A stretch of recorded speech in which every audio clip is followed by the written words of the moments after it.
You're being redirected, not punished, not forgotten, not passed over in favor of someone more deserving.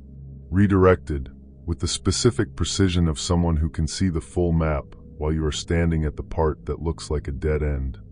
The distinction matters because how you interpret what is happening shapes everything about how you move through it. A person who believes they are being punished endures. A person who believes they are being redirected cooperates. And cooperation with divine redirection produces results that endurance alone never could, because cooperation keeps you alert to the new direction rather than fixated on the closed door. Something closed. Something that felt like it was supposed to work did not work. Something you had invested in, emotionally, practically, spiritually, did not produce what it seemed to be building toward. And that experience carries a specific weight that is hard to name but impossible to miss. The weight of having trusted something and having it not come through. Of having built something that did not hold. Of having prayed and hoped and positioned yourself and then watched the thing you were reaching for remain out of reach. That weight is real. It deserves to be acknowledged before anything else.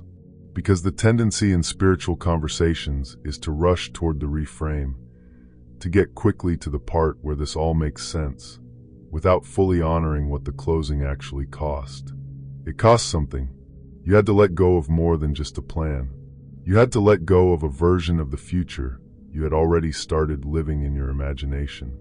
And that particular grief is worth sitting with rather than bypassing on the way to the next thing. But here is what is also true and equally real. The thing that closed was not the thing. It was never the thing. It was the version of the thing your current visibility could produce. The best available option from the vantage point you occupied before the closing taught you what you now know. And what you now know changes what is available to you. Not because the closing was a gift in any simple sense, but because every genuine closing reshapes your understanding of what you actually need, what you are actually built for, and what direction actually fits the full scope of who you are. Doors do not close arbitrarily in the economy of God. They close because the person standing in front of them has outgrown what was behind them, or because what was behind them could not have sustained what is being prepared, or because the trajectory of that door ran into a wall that the person could not see from their position, but that God could see from his. The closing is not a verdict on your worth or your readiness. It is navigation. And navigation sometimes requires saying no to a road that looks viable in order to protect access to a road that is actually going where you need to go. The road that looks like nothing right now, the unmarked stretch of terrain where you find yourself standing after the door closed, is not nothing. It is the road to the thing that was actually meant for you. And it looks like nothing from your current position because you have not yet traveled far enough along it to see what it opens into. If this is finding you in a moment of real redirection, the most useful thing you can do after reading is subscribe. New pieces arrive regularly here, and some of them will land at exactly the moment you most need them. That consistency is available to you. There is a specific kind of faith that only becomes available after a significant closing. It is not the faith of someone who has not yet been seriously disappointed. That faith is real but untested. The faith available after a significant closing is different in quality. It has been through something. It knows what disappointment feels like. It has had to survive the absence of what it was hoping for, and it chose to remain faith anyway. That survival produces a resilience that untested faith simply does not possess. What you are carrying now, on the other side of what closed, is not weaker faith. It is more honest faith. Faith that has looked at the possibility of not getting what it hoped for and decided to remain faith regardless. That decision, made privately without applause, in the aftermath of a real disappointment, is one of the most significant spiritual developments available to a human being. And it is exactly the quality of faith that the next season requires. Because the next thing is larger than what closed. And larger things require the kind of faith that has been tested rather than the kind that has only been comfortable. The question that tends to haunt the aftermath of a significant closing is whether you miss something.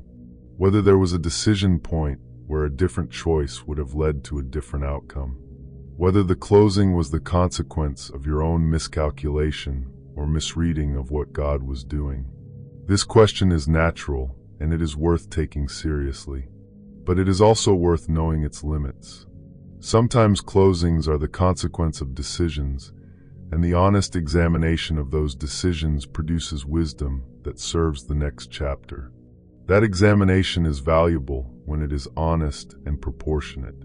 But the examination becomes destructive when it becomes rehearsal, when you are no longer learning from what happened but simply returning to it repeatedly, looking for a version of events where you did not make any mistakes, trying to locate a version of the past where the closing did not happen. That version does not exist, and the searching for it is energy taken away from the direction you are actually being moved toward. What happened, happened, and it happened inside a sovereignty that was not suspended by your decisions. Whatever your role was in what unfolded, the closing was not beyond God's ability to work with. The redirection is not a cleanup operation after a plan that failed. It is the plan, the fuller plan, the one that incorporates everything, including what you could not see coming.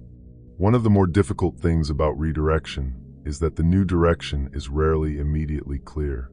The door closed, and now you are in a space that does not yet have a shape. The old certainty is gone, and the new certainty has not yet arrived. And that in-between space, genuinely ambiguous, genuinely uncertain, genuinely requiring you to move without knowing exactly where you are going, is one of the places where trust is most purely itself. Abraham left without knowing where he was going. The text says this plainly. He was not given a destination and then asked to go. He was asked to go, and the destination revealed itself in the going. This is a pattern, not a unique biographical detail. The call to move precedes the clarity of destination consistently throughout the story of how God works with people. Because the clarity of destination, given too early, tends to produce a person who is moving toward a fixed point rather than following a living God. The uncertainty of not yet knowing keeps the posture of dependence alive in a way that a clear roadmap would eliminate. The uncertainty you are in right now is not a problem to be solved as quickly as possible.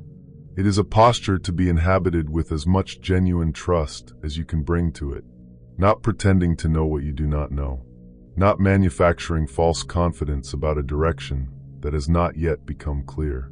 Simply remaining available, alert, present, genuinely willing to be led in whatever direction becomes clear, and trusting that the clarity will come in the going, as it has always come in the going. There is a link in the description where you can support this work if it has been meeting you in the right moments. What is given toward it genuinely helps it reach more people in more seasons of redirection. That matters, and it is worth saying directly. The new thing that is being prepared often looks nothing like what closed. This is important to hold because there is a tendency, after a significant closing, to look for a replacement, something that looks like what was lost but works better. But replacement is not what redirection produces. Redirection produces something genuinely different. Something that fits the person who exists now rather than the person who existed before the closing. Something calibrated to the full scope of who you are rather than the version of you that was available before the season of difficulty reshaped you. The new direction will require you to use things that were developed in the hard season in ways that make sense only now. Capacities that felt like they were going to waste during the difficulty will turn out to be precisely what the new thing requires. The suffering that produced specific depth will turn out to be exactly the depth the new assignment needs you to have. This is not a tidy theology. It is a consistent pattern across the full sweep of how God moves in individual lives. What was produced in the wilderness turns out to be necessary in the promised land. The formation was for the destination all along. You do not yet know the full shape of what is coming, but you know something about how God operates. And what you know is that what is coming was designed with knowledge of what you have been through and who you are now. It was not designed for an earlier version of you. It was designed for this one, the one who has been formed through the closing, who carries the specific depth of someone who has been through real disappointment and kept their faith, who knows things now that could only be known from the inside of what you have walked through. That person, the one you have become, is exactly who the next chapter needs. Walk toward what is opening, not with the certainty of someone who can see the destination, but with the willingness of someone who trusts the one who can. The redirection is not away from what is good. It is toward it, and what is good enough to be worth this kind of preparation is close enough to be worth the continued moving. Keep moving. The road is opening ahead of you even now.